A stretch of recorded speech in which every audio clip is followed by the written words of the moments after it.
पृथ्वी गर्म हो रही है। ये है ग्लोबल वार्मिंग। पिछले कई दशकों से धरती का तापमान भी आज रहा है।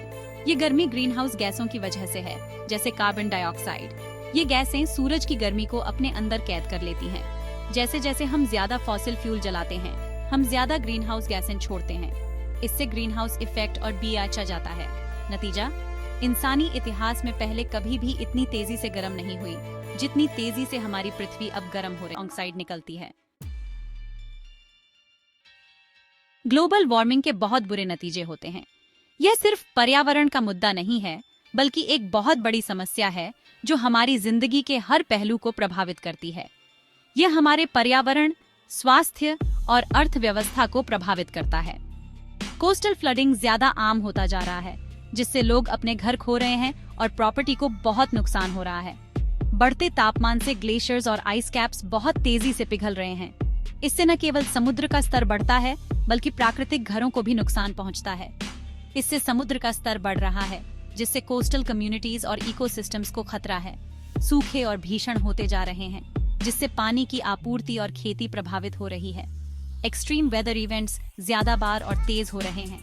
हरिकेन्स, स्टॉर्म्स और तेज बारिश से बहुत ज्यादा नुकसान हो रहा है। हीट वेव्स, ड्राउट्स, फ्लड्स और स्टॉर्म्स से बहुत नुकसान होता है। लोगों को अपना घर बार बार छोड़ना पड़ता है और इमरजेंसी सर्विसेज पर बहुत ज्यादा भार पड़ता है। इंसानों की सेहत को खतरा है। हीट वेव्स के बढ़ने से लू लगने और गर्मी से जुड़ी दूसरी बीमारियों के मामले ज्यादा बढ़ रहे हैं। लू लगना, सांस की तकलीफ और संक्रामक बीमारियों का फैलना बढ़ रहा है। हॉस्पिटल्स में ऐसे मरीज ज्यादा आ रहे हैं जिनकी हालत क्लाइमेट चेंज की वजह से और बिगड़ गई है। आर्थिक रूप से ग्लोबल वार्मिंग से खेती, इंफ्रास्ट्रक्चर और ग्लोबल सप्लाई चेन्स प्रभावित हो रहे हैं। फसलों के खराब होने और इंफ्रास्ट्रक्चर के क्षतिग्रस्त होने से भोजन की कमी और आर्थिक अस्थिरता पैदा होती है। कुछ न करने की कीमत बहुत ज्यादा है।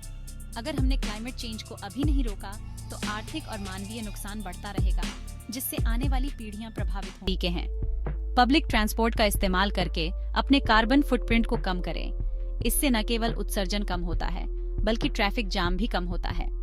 साइकिल चलाना या पैदल चलना बहुत अच्छे विकल्प हैं, जो स्वास्थ्यकर लाइफस्टाइल को बढ़ावा देते हैं और पर्यावरण के अनुकूल भी हैं। जब गाड़ी चलाना जरूरी हो तो फ्यूल एफिशिएंट व्हीकल्स चुनें। हाइब्रिड और इलेक्ट्रिक कार बहुत अच्छे विकल्प हैं। बिजली के इस्तेमाल को लेकर ज्यादा सावधान रहकर घर पर ऊर्जा की बचत करें। कमरे से बाहर निकलते समय लाइट बंद कर दें, ताकि बिजली की बचत हो और आपका बिजली का बिल कम आए। फैंटम एनर्जी लॉस को रोकने के लिए इलेक्ट्रॉनिक उपकरणों को इस्तेमाल न करते समय उन्हें अनप्लग कर दें। अपनी ऊर्जा की खपत को और कम करने के लिए ऊर्जा कुशल उपकरणों का उपयोग करें। पौधों पर आधारित भोजन अपनाने से भी काफी फर्क पड़ सकता है। यहाँ तक कि अपने खाने में मीट की मात्रा कम करने से भी फर्क पड़ सकता है। अपने कार्बन फुटप्रिंट को कम करने के लिए ज्यादातर शाकाहारी भोजन करें। पशुधन पालन ग्रीन हाउस गैस उत्सर्जन में काफी योगदान देता है। अपने खाने पीने के बारे में सोच समझकर फैसला लेकर आप मीट की मांग और इसके पर्यावरणीय प्रभाव को कम करने में मदद कर सकते हैं। Section 6, A Call for Unity, Together for a Sustainable Tomorrow। इस महत्वपूर्ण समय में हमें जलवायु परिवर्तन के इस जरूरी मुद्दे को हल करने के लिए एक वैश्विक समुदाय के रूप में एक साथ आना चाहिए। ग्लोबल वार्मिंग एक वैश्विक चुनौती है, जिसके लिए सामूहिक प्रयासों की आवश्यकता है।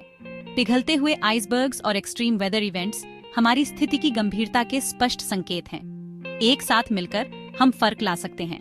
कम्युनिटी क्लीन अप इवेंट्स, पेड़ लगाने के लिए चलाए जा रहे अभियान और सोलर पैनल्स लगाना कुछ ऐसे तरीके हैं जिनसे हम एक स्वस्थ ग्रह के लिए योगदान दे सकते हैं। सरकारों को ऐसी नीतियां लागू करनी चाहिए जो रिन्यूएबल एनर्जी, ऊर्जा दक्षता और सस्टेनेबल प्रथाओं को बढ़ावा दें। जलवायु समझौतों पर हस्ताक्षर करके और पर्यावरण नीतियों पर चर्चा करके वे एक हरित भविष्य की ओर मार्गदर्शन कर सकते हैं। व्यवसायों की जिम्मेदारी है कि वे अपने पर्यावरणीय प्रभाव को कम करें। उन्हें ग्रीन प्रथाओं को अपनाना चाहिए, रिन्यूएबल एनर्जी में निवेश करना चाहिए और अपने कामकाज में उत्सर्जन को कम करने की दिशा में काम करना चाहिए और ग्रीन टेक्नोलॉजीज में निवेश करें। इंजीनियर और शोधकर्ता सबसे आगे हैं।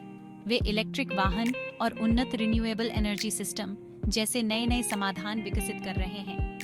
व्यक्ति अपने कार्बन फुटप्रिंट को कम करने और बदलाव की वकालत करने के लिए सोच समझकर फैसले ले सकते हैं।